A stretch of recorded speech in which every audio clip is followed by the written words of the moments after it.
What up, what up? Welcome to episode 42 of the Mr. Douglas Sports Show. I am your host as always, Corey Douglas. And there's a lot to get to on this episode. Let's go ahead and dive right in, starting in the NBA. So last weekend, Lamarcus Aldridge signed with the Brooklyn Nets. That was a move that many people did not expect. A lot of people thought that Lamarcus Aldridge was headed to the Miami Heat once he secured the buyout with the San Antonio Spurs. So by Lamarcus Aldridge going to Brooklyn, it caused an uproar in the NBA world. There's questions about, is it fair what Brooklyn have done? Is it fair about the buyout market? And it's caused Brooklyn to catch a lot of heat, the Brooklyn players there. And where I'm going with this is Blake Griffin was asked, is it fair what you guys have done? Teaming up with KD, Kyrie, Harden, yourself, and now adding Lamarcus Aldridge.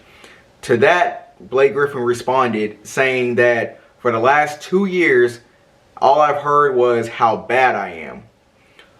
So I'm going to put this in perspective from just the jump. I've never been a fan of Blake Griffin. I look at him as a front runner from his Los Angeles Clippers days. And then when he went to Detroit, he completely stopped trying. So that's where he comes off by saying that all he's heard for the last 2 years is how bad he is. And to me, I have two problems with that because number one, you did that. You did that to yourself by going to Detroit and being a little baby and not playing as hard as you can. I mean, dude didn't dunk for 2 years and then comes out in his first game with Brooklyn and then dunks. And so that sent NBA Twitter into a frenzy because, like, see, he still can't dunk. He's not washed.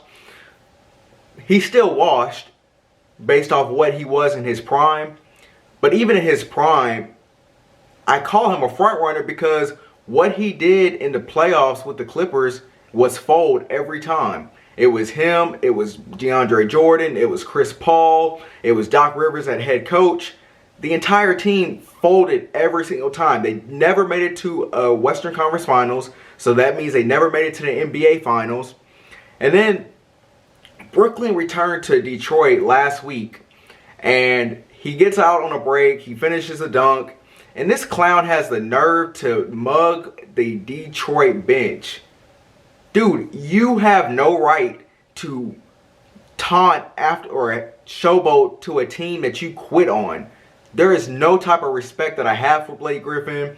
I think he's a clown, and like I said, I thought he's a clown since way back with his Clippers days.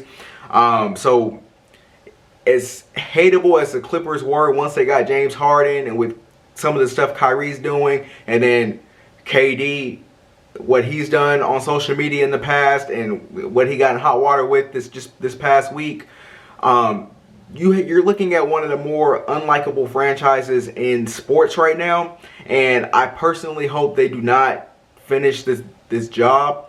It's going to be really tough. I hope the Lakers can get healthy, because I think that's our only hope as for the Brooklyn Nets to get beat. So I mentioned KD found himself in some hot water. So let's go ahead and transition over to that. So he gets into it looks like a heated exchange with Michael Rapaport in the DMs.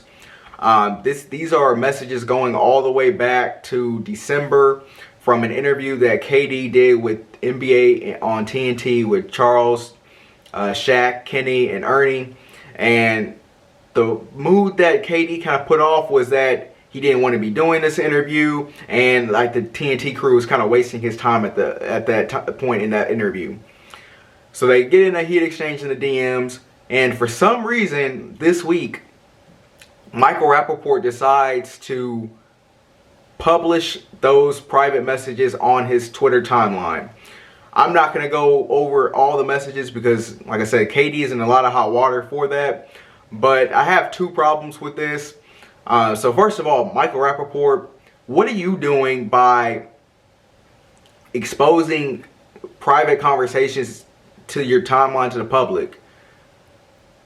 Like, and a lot of people might say, because KD did bring up his wife a couple of times, but at the same time, you cannot, as a public figure yourself, come out and publish KD's private conversations.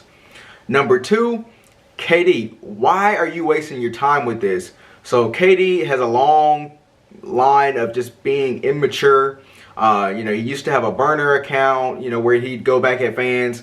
Now he still goes back at fans, but now he's doing it on his real account. And then you come out with this saying some of the stuff that you're saying, to Michael Rappaport in the DMs.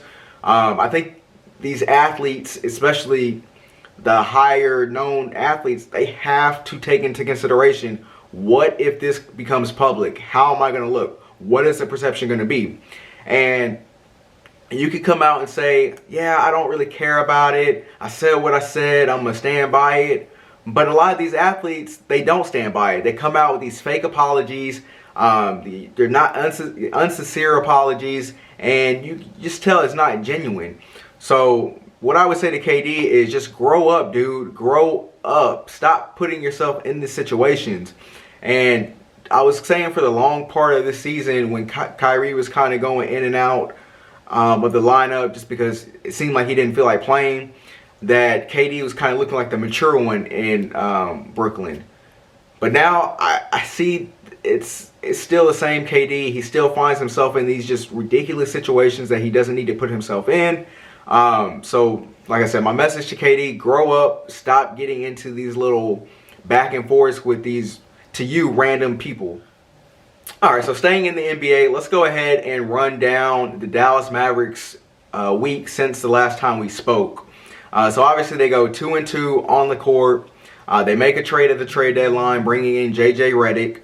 And there's a lot of questions and a lot of kind of panic in Mavs land about, does JJ Redick want to be here? Because all the rumors were that he was going to secure a buyout from the Pelicans and he was going to head to one of the Northeast teams to be closer to his family.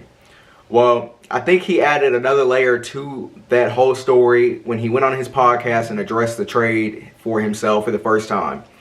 So I know for me personally, I was wondering, all right, so is this about to be another guy like a Derek Fisher, a Rondo, Lamar Odom, that type of situation where the Mavs acquire a guy that does not want to be here, and then we got to deal with the ramifications of that, giving up assets, even though it wasn't much. It was just James Johnson and Wes Uindu, but they did include a second-round pick. So all these thoughts are going through my mind, and then JJ Redick's not saying anything on the timeline. He's a big social media guy, and for him to just go silent on the timeline, it was really concerning to me. But I will say that, like I said, on his podcast, he did put my mind to ease with some of the things he said. Basically, I'll give you the Cliff's Notes version. He's really upset with the Pelicans.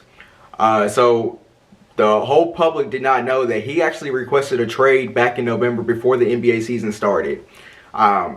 If you remember back in November, the Pelicans sent Drew Holiday to the Milwaukee Bucks, and they got in return Eric Bledsoe and a couple other pieces. At that time, he knew that the Pelicans were kind of going in a different direction. He knew with Stan Van Gundy coming in that, because he played with him for 5 years in Orlando at the beginning, or towards the beginning of his career. He knew the kind of defensive principles that were coming, so he didn't really want to be a part of that. So David Griffin, the Pelicans GM, agrees to, hey, just come down here in a month. If you're still feeling that way, like you want to be traded, we will get you out of here.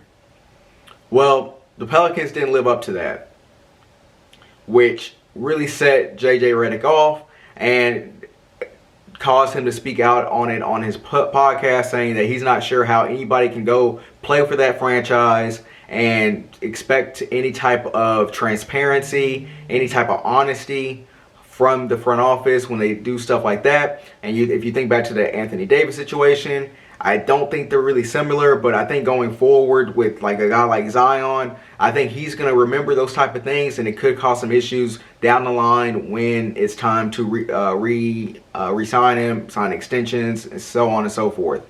So like I said, he put my mind at ease a little bit. Now he is still battling his heel injury. He still doesn't have a firm timetable on when he's going to be back, but he has been on the court a little bit more over the last week and a half. He met with the team in New York when the Mavs got there, so he's met most of his teammates at this point, and now he will be with the Mavs the remainder of the season, and he's hoping to get some on-court work sooner than later with the team. So that's the recap of the JJ Redick trade. It seems like he wants to be here, but he had rather been in New York or somewhere to be closer to his family. His son just started school. So I kind of get all that, but at the end of the day, if you really want to be with your family, you're 36 years old, you're battling injuries at this point, just retire. But let's go ahead and get to the on the court for the Mavericks. It was a very up and down week, and I think we're getting a lot of these up and down weeks just because the Mavs approach to Luka and KP and when they can play and when they can't play. So it's all started last Friday against the Indiana Pacers. Luka sits out on the front end of a back-to-back, and at that point we're thinking, all right, KP's going to play Friday, Luka plays Saturday. Well, they didn't happen. They lose to the Pacers. They lose to the Pelicans. Luka doesn't play in either of them. KP doesn't play on Saturday when Zion Williamson goes for 38 and 18 against the Mavericks, which causes Rick Carlisle to compare Zion to Shaq. And then you get to Monday night against OKC. The Mavs are able to win that one going away. Nikolai Melli makes his Mavs debut. Looks really solid. Looks better than Dwight Powell, a lot would say. And then they go to Boston. They get a win there. And the storyline from the win against Boston is the Mavericks jumped out on Boston. They get up to a 23-point lead in the third quarter. And then they end up having to hold on to it at the end. And in the fourth quarter, Kristaps Porzingis only plays 2 minutes in that fourth quarter, which caused a lot of criticism on behalf of Rick Carlisle. And Mavs fans have this dynamic where they don't like Rick Carlisle. They feel like that he's overstayed his welcome. As we know, the Mavs have not won a playoff series since their championship run back in 2011, so that is now 10 years. But in this situation, I can't lie. I'm not that mad at Carlisle for this situation.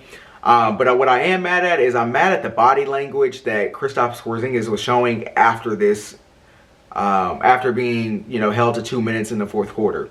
So there's multiple team timeouts where Kristaps Porzingis did not even attempt to join the team in the huddle. He sat in his one seat over there on the bench. And I've spoken about the Luka KP dynamic, I think, enough, whether it's on the timeline in multiple places. So I'm not going to really dive into that aspect of it, but I think this is another layer to it where, dude, if you're not going to be about the team, I think Luka is seeing those type of things, and he feels like he can't trust Kristaps Porzingis. So at the end of the day, I don't really care if Luka and Porzingis are best friends or whatever the case may be, but I want them to play well together, and I want them to be on the court more. Because the Mavs right now, they're sitting in the 7th seed, which means they are stuck in the play-in. And I don't want to be in the play-in, but I think that's the conversation I think is done with. But overall, like I said, it's another up and down week for the Mavs. They go 2-2. They will take on the Knicks and Washington this weekend before returning home against Utah on Monday, which that is a game I will be paying very close attention to because that is a potential first-round matchup for the Mavs in the playoffs. And over the past few matchups, Utah has proven to be a horrible matchup for the Mavs. So I kind of want to see. I want to see Luka and KP play. I want to see, just kind of see how they play in that game. Because if you remember, they got just destroyed in Utah on back-to-back games earlier in the season when the Mavs were in the middle of a 6-game losing streak. Now you're getting a home chance at them. So let's see what we got, Mavs. All right, so now I'm going to go ahead and transition over to a sport that I have not spent much time talking about on this show. And I think it's because the Texas Rangers annoy me from top to bottom. So some of the one thing that really, I guess, hurt my soul this offseason was trading Elvis Andrus to Oakland for Chris Davis. If you know me, you know Elvis Andrus was my favorite Texas Ranger from the past decade. Since he came up as a teenager, starting on opening day at shortstop, I've loved Elvis Andrus. Like, that's my guy. So seeing him and being traded to Oakland really hurt. So I couldn't really address it properly because like I said, it hurt me to my baseball heart. But they did start the season this weekend, or this week, and in Kansas City, and Elvis Andrews is gone. But the name I want to talk about on this one, because it is long overdue, because if you're going to get rid of Elvis Andrews, this guy had to be gone, and his name is Rougned Odor. And I can't put into words like how, I guess, excited that I am that he is no longer on the Rangers. And it didn't used to be like that, because when he first came up, the 2015 playoffs, the 2016 playoffs, you can make an argument that Rougned Odor was the Rangers' best player in the playoffs. It seemed like he was always coming up with big home runs. He still never really lost the home run touch or the home run pop in the lineup, but he just became one of the worst players in baseball. And of course, if you don't even watch baseball, I know you've seen the moment that I think really changed Rougned Odor's career, and that is the punch on Jose Bautista. That started the downfall for Odor. People around the team would say that he went from having really good at-bats in situations, even with 2 strikes, he was able to kind of, make adjustments and not try to hit the ball 600 feet. But once that punch happened, they felt like he made a switch he felt like he had to live up to some type of persona that was built around that punch. And like you see, Rougned Odor is right there. I have his bobblehead. So like I said, I was a fan back in 2015, 2016 because he was the best player. So it's just unfortunate for him that a punch kind of derailed his career. And now the Rangers are in a position where they are rebuilding, but they're trying to get the ball rolling as far as the rebuild goes. So they're not expected to do anything. I set the over-under of the amount of Texas Rangers wins at 62. We'll see if they can get there, but I want to go ahead and transition to the rest of the league. And just with my MLB season predictions, I'm just going to go down and pick division winners, the wild card, and then the World Series champion. I'll start in the AL West. This is a race that's going to come down to the Oakland Athletics and the Houston Astros, I believe. And I'm going to take the Oakland Athletics in this. They won the division last year, so I think they will be able to repeat this year. In the AL Central, I'm going to go with the White Sox. They have a lot of hype around them, and I think they'll be able to overtake the Twins as far as the best team in that division. The AL East, I think the Yankees will win this division, but I think one of the surprise teams could be, because this is a really young team, is the Toronto Blue Jays. I think they have a real chance to make some noise in the AL East. The wild cards, I'm going to go with the Minnesota Twins and Houston Astros. But like I said again, I think the Toronto Blue Jays could be in contention for this spot. And like I said, I wouldn't be surprised if they sneak in there in the playoffs. Switching over to the NL, I'm going to go the NL West. The Dodgers, they are, I think, on paper, the best team in baseball. Now, in baseball, it's one of those weird sports where just because you are the best team doesn't mean that you will win the World Series. They were able to get over the hump last year in a shortened season. We'll see if they can do it over 162 and then in the playoffs. The NL Central, I'm going with the Cardinals. They added Nolan Arenado, probably the best third baseman in baseball. The NL East, I'm going to go with the Atlanta Braves. I think they continue their trek to kind of getting over the hump and maybe getting a World Series back in Atlanta. And then the wild cards, give me the Padres. They are trying to keep up with the Dodgers, and I think they're going to be kind of fighting back and forth all season. And I think that's going to be a fun matchup for the 19 times they do meet. And then my second wild card team, I'm going to go with the Washington Nationals. Of course, they still have Max Scherzer, Juan Soto, who's an MVP favorite in the NL. And then my World Series matchup, give me the Chicago White Sox against the St. Louis Cardinals.